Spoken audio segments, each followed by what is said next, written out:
Hello, welcome back to our channel, American Ultra Stock. Here we are again today. Braden and I am bringing to you guys this time around our roster for the upcoming matches in the Nations League. Before we go to that, just want to thank everybody who has subscribed lately. We see a growing community, a lot of comments. We really appreciate that and hope to be bringing to you guys great content. But today we have to talk about the players that we think would do a better job and what is the last preparation, well, the last competitive preparation we can have for Copa America, which is only in the summer, but this is the last taste of competitive games we're going to get before that. We have a lot of players. We always talk about this being our best generation so far. So Braden, straight to the point at the back and the goalkeeping positions. Any surprises? Who are you calling up? Yeah, so I think this is one of the most difficult positions to call up, despite the fact that it's kind of meaningless. I think the first two kind of pick themselves. Matt Turner's obviously our starter. He's been our starter for years. There's nothing that has warranted that changing, although I will say our backup, Ethan Horvath, has been coming into some good form at Cardiff. So maybe it's worth a little bit of consideration, but I think this soon before Copa America, changing goalkeepers is just not a good idea. But I really trust Horvath as a backup.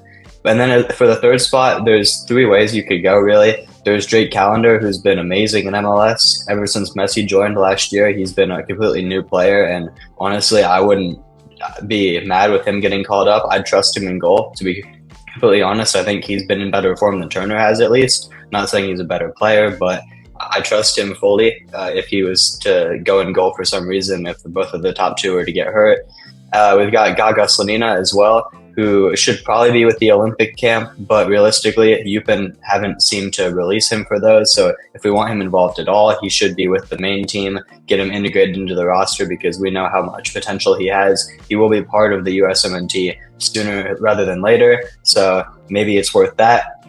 But the one I'm ultimately going to go with for the third spot is going to be a bit of a surprise, probably the shock inclusion on the provisional roster. It's going to be Diego Cochin, because I think the fact that Barcelona have complete control under him and on where it comes to like releasing him for youth camps is big, because Spain want him.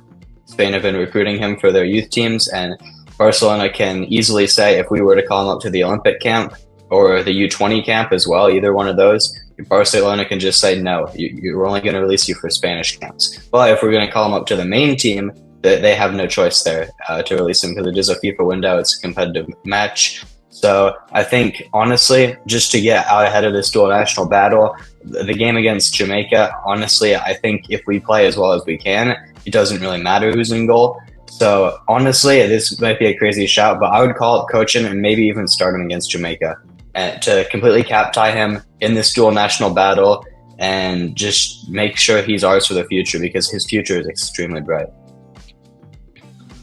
Absolutely, that's a good strategy. I think that to a lot of people would be a bit of an orthodox call, but I completely get it. I think the reasoning that you said on Slonina is ultimately what's going to help me pick him. The first two, as you said, they kind of pick themselves. Matt Turner, Ethan Horvath. Is nice that Ethan's getting game time now again, getting some clean sheets. So there was a time where I thought maybe his spot was a little bit up for someone else to take it. But yeah, I'm going with Matt Turner, Ethan Horvath, and Slonina for the reason that I think that's similar to Cochin. He's going to be part of the picture for a long time, and I don't think that UPenn would release him to the Olympic camp, although that would be his ideal camp, really. So I'm going with those three at the back, but it would be nice to cap tie Cochin and not have to worry about losing potentially one of our best players for the future. Now, moving on to the fullback position, I think this is the most straightforward one. Any surprises there? Well, if it's Greg, as you see in my background behind me, maybe there will be a surprise, because he seems to love this wonderful fullback, Shaq Moore, who scored a beautiful own goal this weekend. Just a great striker's finish. So who knows? Maybe Greg will call him up and put him up top. But like you said, I think this position is very straightforward. At right back, we have Serginho Dest and Joe Scally. Dest is suspended for the game against Jamaica, but we've seen Scally perform at a higher level of competition in the last Nations League final against Canada. He did an excellent job on Alphonso Davies. So I have faith that he can do a similar job against Leon Bailey, who's Jamaica's most dangerous player. Bailey will probably get past him a couple of times, but realistically, he'd get past Dest too. So it's not really much of a downgrade, I think, at least for this game. And having Dest back for the final against either Mexico or Panama would be big because we know how creative he is. He's one of our most creative players. He's crucial for our attack going forward. He provides us an outlet that a lot of players don't. Honestly, when our attack gets stale, he's someone who we can go to try to get creative and switch things up. So I think having him there is crucial. Whether Greg actually calls him, since he is suspended for the first game, who knows? I hope he will, but he has been very interested, like I said, in calling up Shaq more for some reason. I don't really know. But then for the left back, it's also pretty straightforward. We have Jedi Robinson, who is probably our most informed player this season, at least top 3. It's really a no-brainer. No one comes close to him at left back. And then for the backup, Christopher Lund has been playing pretty well in Serie B with Palermo. And I think at least looking at the provisional roster, there's no one who really comes close to him. And any of the guys who maybe should be in that consideration will probably be with the Olympic team. I agree. I think that Lund now getting his first goal is a really nice sign, and it's pretty straightforward. You took it away, really. I think that maybe it's a blessing in disguise that Dest won't have to play against Jamaica, because quite honestly, I'm a little bit concerned if I have Bailey going up against him. And you never know if Bailey's going to start performing like that for the national team. So I'm happy with all these choices.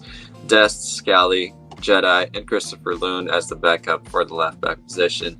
Now, moving on to the center backs. Now, this is an area of the pitch where we are, let's say, I think maybe the weakest in terms of talent for this generation, alongside the goalkeeping position. There are a lot of players playing, about the same age, and a lot of discussion as well. Now, who are you going with ultimately to secure is at the back, Braden? Coincidentally, we just uploaded a video, our top 10 center back pool for the USMNT roster. And my spoiler alert, my 4 here are going to be the top 4 that I had from that video. To start, the top 2, Chris Richards and Tim Ream, there should be our starters. They're both performing at a pretty solid level in the Premier League. Ream is getting up there in age. His pace has declined a lot, but I think his experience and his soccer IQ make up for that a lot. And the fact that he has chemistry with Jedi Robinson as well on that left side, and we know how much pace Jedi has to recover for him, I think helps a lot. So I think those 2 are pretty straightforward, and Richards performing at a great level for Crystal Palace, finally getting to start at his preferred center back spot.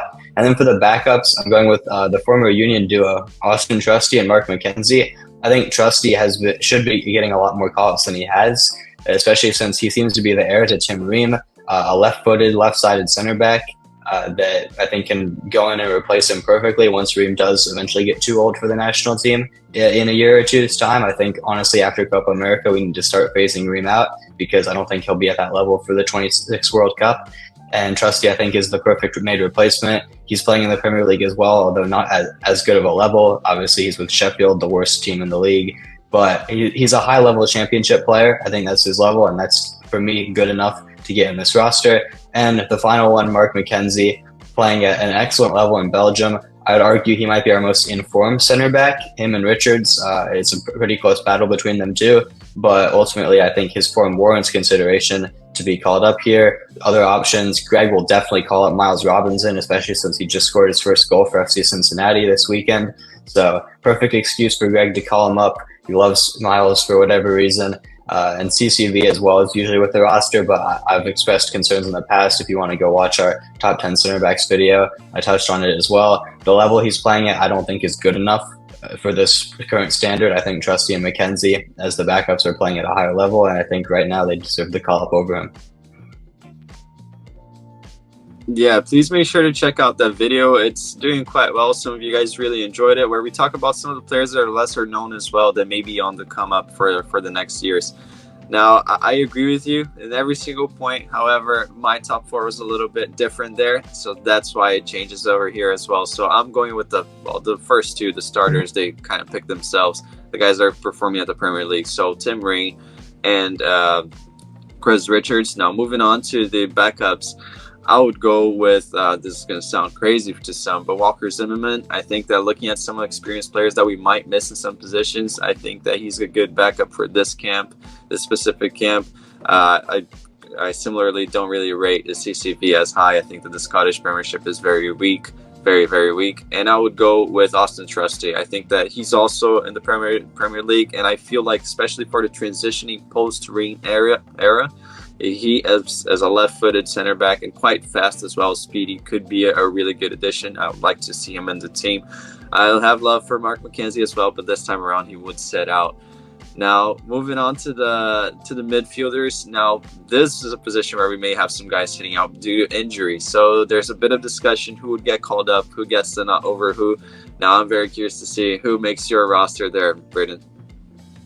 I think based on the makeup of the roster, there should be 2 players for each midfield position, 2 6s, 2 8s, and then 2 10s. I'll start with the 6s. Tyler Adams is still recovering from injury. He should be back soon. He might actually be back for Bournemouth just before the Nations League starts, but I don't think it's worth it calling him up. Try to rush him back from a very long-term injury is a bad idea. We saw what happened in the FA Cup when he got, or I think it might have been the Carabao Cup, when he got a couple of minutes off the bench returning from injury and just re-aggravated it. I don't want that to happen again because I do think he's still one of our most crucial players for Copa America, whether he's starting or not. And speaking of that, Johnny Cardoso has to be in this roster. I think a lot of fans have been calling for him to maybe start over Tyler Adams, even when Adams is back healthy. And honestly, I wouldn't be mad at it. He's been performing at a brilliant level for Real Betis since signing in January. Already looks like one of their best players at a very high level in La Liga. And I fully trust him in this camp. And I'm interested to see what he can do because he hasn't really gotten much of a look with the national team. So extended minutes for him, especially with the absence of Tyler, I think would be really good for him and to see where he really stands in terms of that depth chart. And then for the backup, this is a bit of a controversial one, maybe because Leonard Maloney is injured right now. We don't know if he'll be back. I would still call him up if he's back. If he's not, I have a backup option that I'll touch on when we get to the next spot of the roster, the wingers. But I think for now, if Maloney is healthy, he has to be there. He's performing at a very similar level to Johnny, maybe not as good, but in the Bundesliga, he's so solid, and he's more of a destroyer type of player, and I think having him in the roster is really valuable. And honestly, outside of those two, the options really thin up. Tanner Tessman has been having an excellent season, but I'd rather see him with the Olympic team, provided they do have the camp at the same time. So I think these two have to be the picks. If Maloney's injured, I'll touch on that later. But if he's healthy, he needs to be there. Now on to the 8s. These two are pretty straightforward. Unfortunately, Weston McKennie will be injured. He dislocated his shoulder. His arm's in a sling. I don't think he'll be back in time. If he is, it's a no-brainer. He has to be here. But without him, I think we're fine. Yunus Musa has showed that he can perform at a pretty good level for the national team. And he's pretty solid for Milan when he comes into his cameos late in the game. So I trust him completely. And then Luca de la Torre has been playing at an excellent level for Celta Vigo. I completely trust him as well. For the national team, he's been, I think, solid but unspectacular. But as a backup to Musa, I trust him completely. And then moving on to the 10s, these are pretty straightforward as well. Gio Reyna, he's had a lot of issues at club level, but he has to be here. He's our most talented 10 by far, and when he's on the pitch, he really makes a difference. We saw that against Germany in the first half when he was playing versus the second half when he wasn't. And then as a backup, Malik Tillman as well has been playing excellently for PSV. Yeah, I think it's a pretty straightforward call-out for him. Maybe he can even challenge Reyna for the spot because Reyna hasn't been getting a lot of minutes at club level. Yeah, I think it's nice that now we have a backup for the 10 position. And I agree with you. It is a bit of a messy one because of these injuries issues. So I've gone exactly with the exact same, really. There's not much that I can try to make around here. You made the point. It's going to be Johnny, Maloney, and then we have Musa and Luca de la Torre. And at the 10 position, Gio and Tillman as well. I'd love to see Tesman there, but I'm not going to be delusional. He belongs with the Olympic camp, so there's not much for us to try to make things different here. I'm curious to see if anyone else in the comments will have a different shout. Now, you gave a little preview on the forward position, and maybe you'd have an adjustment there based on a player in the midfield. Now, this is the most interesting part because I think that there's a lot of discussion in the fan base these days about who should be our starting 9, who should get called up or not. It's nice to have this problem. I think it's the first time that we have this problem. And who would have thought? And maybe a year ago we thought this was the weakest position, but now the wingers, the forwards, it's a nice one to see. Who ultimately makes the cut for you, Braden? Yeah, like you said, I think this is the most interesting area of the pitch as well, because obviously, I mean, it's the most exciting. I mean, these are the players who are supposed to be scoring goals, but also there's a lot of competition, both on the wing and at the 9. There's been a lot of debate. I'll just start with the obvious one. Christian Pulisic has to be there. Obviously, Captain America. He's been having a great season for Milan, and just showed some of that CONCACAF mentality as well, getting 2 players sent off for Lazio. So he'll be perfect for these CONCACAF games. He has to be there on the left wing. On the right-hand side, Weah hasn't been having that good of a season. I think it's kind of not been talked about a lot, how poor of a season he's been having for Juventus. But I think for right now, especially with Luca Kogliaschou injured and still committed to Italy over us as of now, I think there's not really a player to replace Weah, as unfortunate as that might be. Yeah, I think he still needs to be there, and I think he'll do fine against Jamaica. And then as the backup, I might get some hate for this, but I'm still going to call it Brendan Aronson. He's been with the group. I don't see the point in really calling up someone new right before Copa America, like experimenting with Haji Wright, for example, who I still view as a striker, even though he's been playing out on the wing sometimes for Coventry. I think Aronson's been very solid as a super sub, coming off the bench, changing the game and making an impact. And I do still trust him fully at this level as a super sub. Starting, I don't know about that, but off the bench, I think he's one of the key players. And I did mention if Maloney is injured, I would shift Aronson into the midfield because he does play there for Union Berlin. We saw him do a good job there against Canada in the Nations League final, containing Alphonso Davies alongside Joe Scally. And then I'd call it Kevin Paredes because he's been playing at a very good level in the Bundesliga with Wolfsburg starting every game now, which is nice to see. And I think he's been one of their top players in the attack. So if Maloney is injured, call it Paredes, shift Brendan. But for now, I think it's just Pulisic, Weah, and Aronson on the wings. And then at striker, I'm going to call it 3 players instead of the usual 2 because one of them has forced himself into this debate due to his red-hot form. Josh Sargent, he can also play out on the wing as well. So I think our options there are fine. If we need him to be a backup winger, he can. He showed that in the Premier League with Norwich a couple seasons ago. But he's been in red-hot form, 11 goals in 15 games for Norwich since coming back from a pretty long injury. It just shows he's way too good for the level, and he's our most informed striker by far. Balogun and Pepe are the other 2 pretty simple picks. Balogun is probably our best overall striker, although he's in the worst form for Monaco. Can't score a penalty to save his life, but he's been doing some things good. I think he's had some flashes. And then Pepe doesn't get a lot of minutes at PSV, but when he does get minutes, both for club and country, he shows out, he scores goals, gets assists. He's very effective, very high goals assists per 90 rate for him. So I think it's going to be a very intriguing battle to see which one of them can ultimately start. And I think all 3 of them, if they are in the camp, will get minutes. So it'll be interesting to see who has the biggest impact on the team. But those are my picks for the forward spots. Yeah, definitely. And you guys can see as we go through the video, there are some stats on the players on the season to try to justify it, try to put it in the picture so we don't cramp out this video and extend it too long. But I agree with you. I think that the strikers, I mean, it has to be Sargent, Pepe, and Balogun. Whether one of them starts or is on the bench, it really is ultimately up to Greg. But we'll get into that in a further video when the actual roster does come out. But yes, I'm picking those 3. Now, for my wingers, maybe I'll get some hate for this.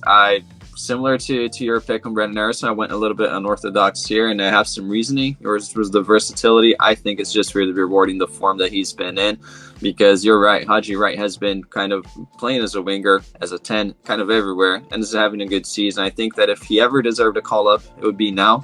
So I'm putting Haji Wright, Kevin Paredes, and Captain America Pulisic there. Now, the exclusion of Weah and Brendan Aronson, I'll be honest, I don't think that he's had a better season than Weah. I will say that. A lot of people might disagree with me, but I think so. But I think that at this time around, just because of the form and how the season has been going, I see it as a good experiment to try Haji there. Now, going on to why I would pick Paredes and not Weah, I think that Weah is having the worst season out of all these 8-teamers, really. It's a season that just stagnated his career, didn't take it anywhere. He doesn't have a position. He's a backup to a position where it's not even his natural one. I don't see any reasoning on why we should call him up. I like Weah. I hope that he turns this around. He's a good player. I'll love to see him play as a winger for a club in the future, because all this right wing back stuff ultimately left him out of my roster, at least. But we know it's not going to happen. It's just fine. He's a good player. But just before we leave, I want to thank everybody who stuck around and watched this far into the video. Leave a like, please subscribe if you can, and share it with a friend, and put in the comments what you thought about these hot takes that we had on the forward position. who would you ultimately pick and choose for us to prepare for Copa America? It is a lot closer than we think. So thank you so much, and we'll see you next time.